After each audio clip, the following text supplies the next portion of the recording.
বাবা তোমার বুকেই থাকবো আমি। এটাই ছিল 4 বছরের শিশু আহাদের বাবাকে বলা শেষ কথা। বেলকনিতে দাঁড়িয়েছিল বাবা মায়ের সাথে। হঠাৎই গুলি এসে চোখ দিয়ে ঢুকে মাথায় আটকে যায়। 6 বছরের ছোট্ট শিশু রিয়া বাড়ির ছাদে খেলছিল ভাইয়ের সাথে। হঠাৎই বিমান থেকে ছোড়া হয় গুলি। একটি গুলি মরণাস্ত্র হয়ে লাগে রিয়ার মাথায়। বাসার মধ্যে ঢুকতে থাকে টিয়ার শেলের ধোঁয়া। 11 বছরের শিশু সামির জানালা বন্ধ করতে গিয়ে গুলি এসে লাগে মাথায়। 16 বছরের স্কুল পড়ুয়া নাইমা বারান্দায় দাঁড়িয়েছিল মায়ের সাথে। ঘাতক বুলেট প্রাণ কেড়ে নেয় তার।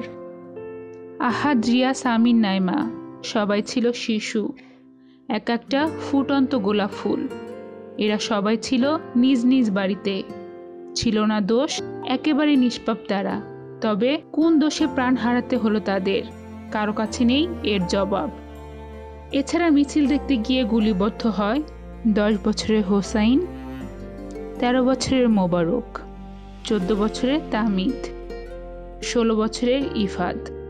হয়তো একদিন ঠিক হয়ে যাবে বাংলাদেশ, পরিস্থিতি চলে আসবে অনুকূলে। যে বাবা মার কোল খালি হলো, তাদের ক্ষত কি কখনো ঠিক হবে? তারা কি কোনোদিনও ভুলতে পারবে তাদের বুকের মানিককে?